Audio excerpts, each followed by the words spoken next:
Me revoilà pour la suite de cette 28e émission des comics pour les nuls présentés par un nul. Pour ceux qui sont un peu largués sur le pourquoi du comment de cette troisième partie, reculez un petit peu et vous comprendrez mieux. Donc, comme promis, cette fois, on va faire la théma de cette 28e émission. On va faire ça vite, on va faire ça bien, mais on va faire ça même très bien parce qu'on va parler d'un très bon comics. Je vous en ai parlé rapidement hier. Il s'agit de The Last Days of American Crime. Alors, je vais pas vous mentir, je vous ai déjà fait le coup une fois et j'ai toujours voulu être honnête avec vous.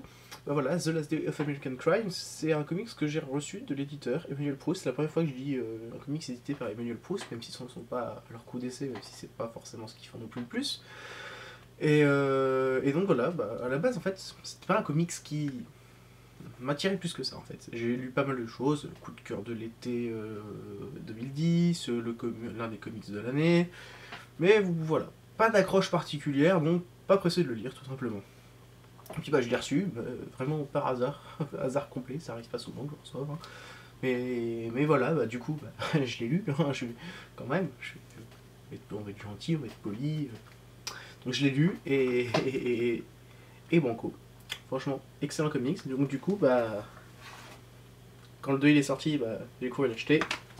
Et puis bah, maintenant, bah, me voilà à vous parler de The Last Day of American Crime, qui est donc en 3 tomes. Donc c'est publié depuis déjà quelques temps, ça se rend encore relativement facilement parce que le tome 3 n'est pas sorti il y a si longtemps que ça.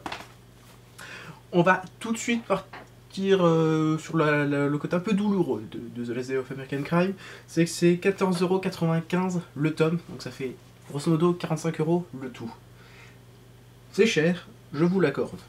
Cela dit, il y a l'intégrale qui est disponible en VO, en TPB, pour 8,31€. C'est de la VO, ça fera pas forcément plaisir à tout le monde, mais ça peut être une bonne façon de découvrir The Last Day of American Crime si vous n'êtes pas prêt à mettre 45€ pour avoir l'intégralité de l'histoire. 2, c'est que à ce prix-là, les éditions Emmanuel Proust ont fait du très bon boulot, et du coup, je peux pas me permettre de critiquer ce prix parce que voilà, la couverture en mat, mais le dos en brillant, avec un style très type de journaux, qui correspond à merveille à l'univers de The Last Days of American Crime. À la fin, on trouve, à chaque fin de volume, on trouve pas mal de petits bonus, des bonus comme on aimerait en avoir plus souvent dans les comics. Donc voilà, et les 3 côte à côte, franchement, ça rend du tonnerre. Donc franchement, super travail éditorial. Du coup, bah, les 15€, d'accord, ça fait cher sur le moment, mais je peux pas les critiquer. Voilà, c'est... Franchement, j'aimerais bien qu'on ait plus souvent des comics qui soient aussi soignés. Ça fait vraiment plaisir, notamment d'ailleurs cette couverture que j'adore. Hop, celle-là.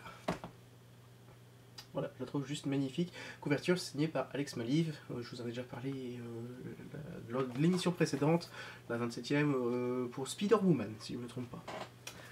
Donc, alors...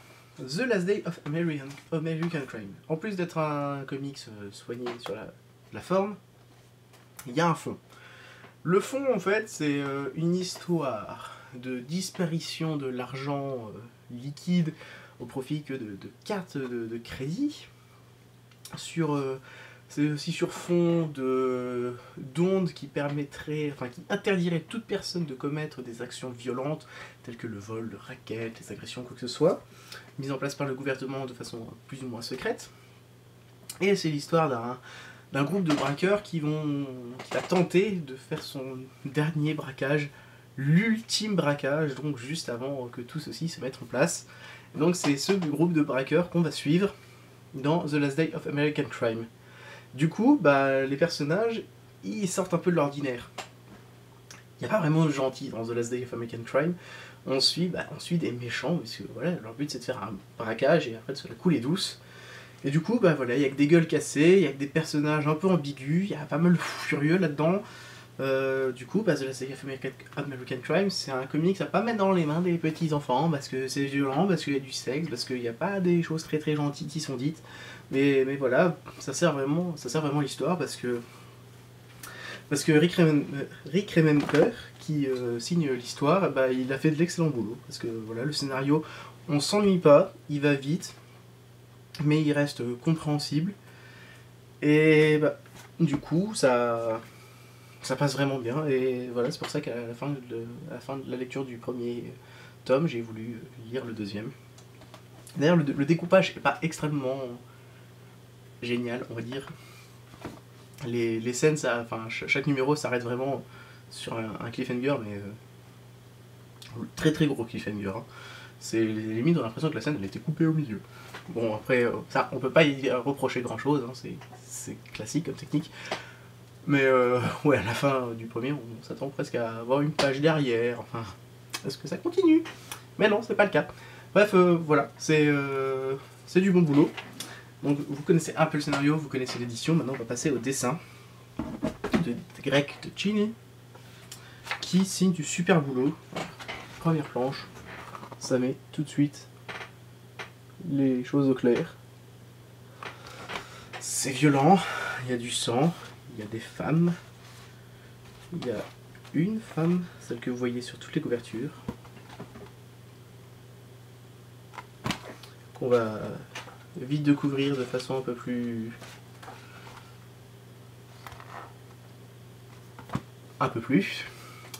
Donc voilà, que ce soit au niveau des découpages des planches, de la colorisation, de la mise en scène, du cadrage, c'est pas forcément un sans faute parce qu'il y a toujours voilà, des scènes d'action qui auraient pu être un peu plus lisibles ou des visages qui auraient peut-être pu être un peu plus affinés.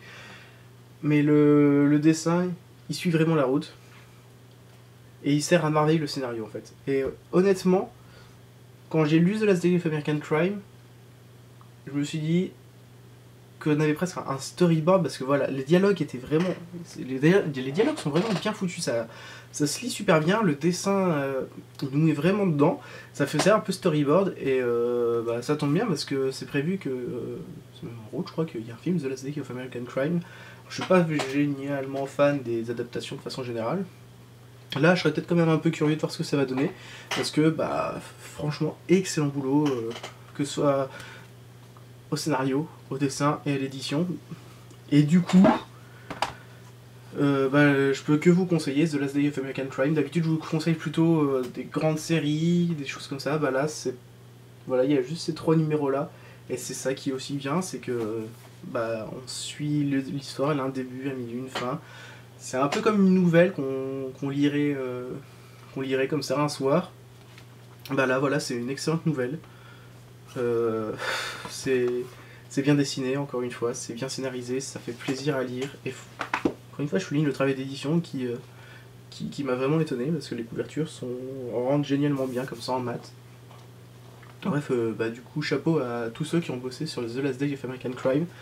Et encore une fois, bah, si vous n'avez pas 45 € à mettre dedans, parce que c'est pas génialement long, en effet, et à ce prix-là, on peut avoir des choses plus conséquentes, mais avec peut-être un travail d'édition moins poussé. Je suis dans le noir, je ne vois plus rien. Ça y est, hop, l'ordi est revenu. Bah voilà, bah à ce prix-là, on peut avoir peut-être plus de contenu, mais on n'a pas cette qualité d'édition-là. Donc bah, ceux qui veulent peuvent l'acheter donc à 8,31 € si je ne me trompe pas. Donc j'avais vu ça sur Comics Place, allez faire un tour sur Comics Place, vous trouverez ça assez facilement. Bah, sur ce, bah, que vous dire de plus à part de foncer. Voilà, j'ai pas grand chose de plus à dire. Je tiens à rappeler que voilà, je suis entièrement indépendant et que c'est pas parce que j'ai reçu le numéro 1 et que j'ai accroché sur la suite que je vais y toucher commission quelconque. Hein. Non, voilà, j'ai juste aimé, je vous en fais profiter.